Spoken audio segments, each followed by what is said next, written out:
અને ભવિષ્યમાં માત્ર વાયદા આલીને વોટ લઈ જનારા વાળાને પણ ખબર પડે કે લોકશાહી અને હવે લોકોમાં પણ જાગૃતિ આવી છે કે આપણે માત્ર વાયદો આપીને જતા રહ્યા અને પછી વોટ લઈને જતા રહ્યા ને એનો પૂરો ના કરીએ તો ચૂંટણી તો છાસ બારે આવે ને આવે. અને એટલા માટે હું કહું છું કે જે ભાજપ વાળા જે આવે એની પાસે ઉઘરાણી કરાવશું. એક પાસે જ નહીં છે કે આ વોટ એ ભાજપના ફૂલને એમને આપ્યા છે કે કોઈ વ્યક્તિને આપ્યા છે. ભાજપના ફૂલને આપ્યા છે ને એ સિમ્બલ આપ્યા, કોઈ પણ લાલચથી આપ્યા છે. પણ એમાં જિલ્લાની ચૂંટણીમાં આવે, તાલુકાની આવે, વિધાનસભાની આવે, નગરપાલિકાની આવે, વારે વારે જે ચૂંટણી આવે એમાં કહેજો કે ભાઈ તારા વાયદાનું છેલ્લે થયું કઈ પરિણામ આવ્યું કે નથી આવ્યું. એ પરિણામ લાવવા માટે એને કહેજો.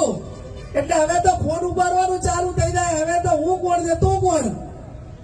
કઈ પોલીસ મારફત ખોટું કરાવ્યું હોય, ડેરીઓ મારફત ખોટું કરાવ્યું હોય અને ખોટું થયું છે એવું આપણે બધા કબૂલ્યા નથી કબૂલતા. આ પ્રજાનો અવાજ છે, અમે કોઈના ઉપર આક્ષેપ નથી કરતા. પછી ખોટું પૈસાથી થયું હોય, ખોટું ડેરીના માધ્યમથી થયું હોય, ખોટું પોલીસના માધ્યમથી ખોટું થયું હોય, પણ જ્યાં પણ એમનો ઘાટ આવ્યો ત્યાં ખોટું કર્યું છે ને કર્યું છે. અને એટલા માટે હું કોંગ્રેસના સૌ આગેવાનોને વિનંતી કરું છું કે આવનાર સમયની અંદર બુથો ઉપર એવી તાકાત ઉભી કરો.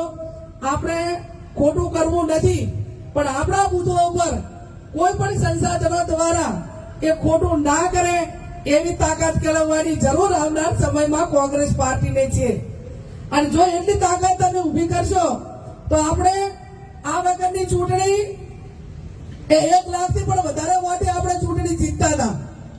પણ કોઈ પણ વિધાનસભાની સીટ એવી નથી કે એની અંદર 10,000 વોટ ખોટા ના કર્યા હોય. મારી વાત સાચી કે ખોટી? આ પ્રજાનો અવાજ છે. અને હું એમ નહીં કહેતી કે કોઈ એક જ સમાજે કરાવ્યું છે. ધારો કે દાંતાની અંદર ખોટું કરાવ્યું તો ત્યાં કઈ ચૌધરી સમાજ એટલા પ્રમાણમાં નતો. અને ત્યાં વહીવટી તંત્ર હોય, પૈસા હોય અને બીજા બહારથી આવીને ચૌધરીઓએ કબજો લીધો. ધાનેરામાં આપણે દાંતા વિધાનસભામાં હું અને જિલ્લા કોંગ્રેસ સમિતિના પ્રમુખ ગયા હતા તો એક પણ બૂથ એ બીજા જિલ્લાનો કે બીજા તાલુકાનો કે જે આપણા વિસ્તારના મતદારો નથી એવા એક પણ બૂથ એમણે કે બોલા ઉપર એનો કબજો ના હોય એવું દાંતાનું એક પણ બૂથ નતું.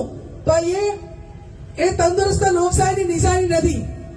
અને 24 કલાક પહેલા જે વિસ્તારનો મતદાર હોય એ મતદાર જ રહી કે બહારના કોઈ રહી શકતા નથી. પણ આપણે ઓલા મામા માસીના થતા હોય એમ કે ભાઈ આ તો હશે અમારા સમાજના હાગાવાળા, પણ મહેમાનગતિ કરવાનો વોટિંગના દાડે વારો આવ્યો, આટલા વર્ક ટાઈમ ના મળે તમને મહેમાનગતિ કરવાનો.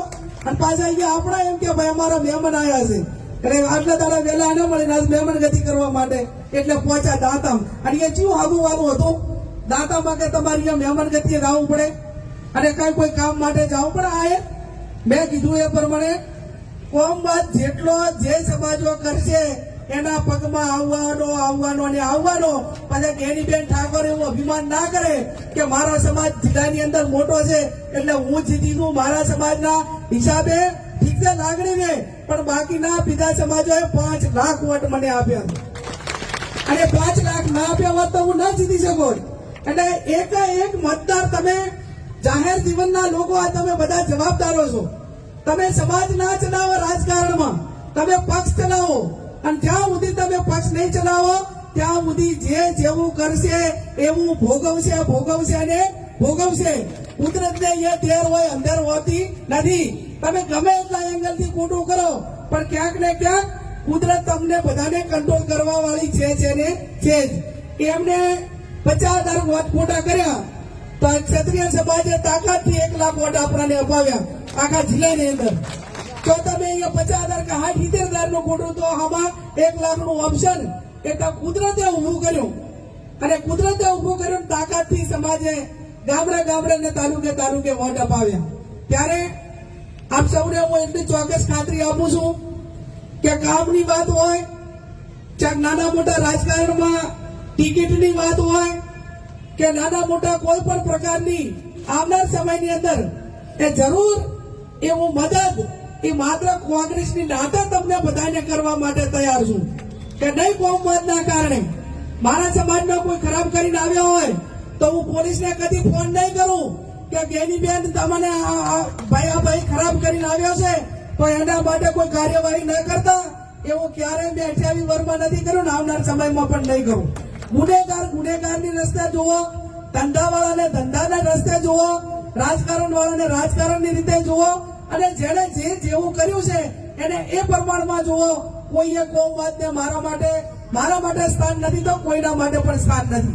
અને એટલા માટે આપ સૌને આવનાર સમયમાં સાથે મળીને જિલ્લાની ચૂંટણી હોય, તાલુકાની ચૂંટણી હોય, આ તમામ ચૂંટણીઓમાં સાથે રહીને જે મદદ કરવાની થતી હોય એ મદદ કરીને કોંગ્રેસનો જિલ્લા પંચાયત કાયમી કોંગ્રેસની રહી છે. બનાસકાંઠા જિલ્લો કાયમી કોંગ્રેસનો ઘડી રહ્યો છે અને આવનાર સમયમાં પણ રહે. હું આપ સૌને આમંત્રણ આપું છું કે જ્યારે હરદ્વાર કે ગમે ત્યારે જો ત્યારે દિલ્હી બંગલો મળ્યા પછી એ આ તમારો બધાનો છે એ હમાદા એટલા રહેજો અને મારી હાજરી છે તો ચા પાણી કરાવીશ ને તમારા બધાની સેવા જેટલી થાય એટલી કરવા માટેના પ્રયત્નો કરીશ. અને તમે ગરીબ સમાજની દીકરીને ખોબલે વોટ આપીને વિના મૂલ્યે કોઈ પણ ખર્ચા વગર તમે મને લોકસભામાં જીતાડી છે.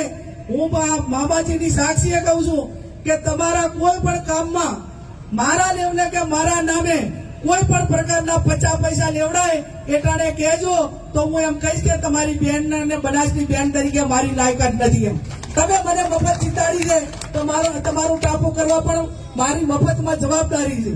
અને એ પ્રમાણે 5 વર્ષ જેટલી સેવા થાય એટલી તમારી સેવા કરવામાં કઈ બાકી નહીં રાખવું.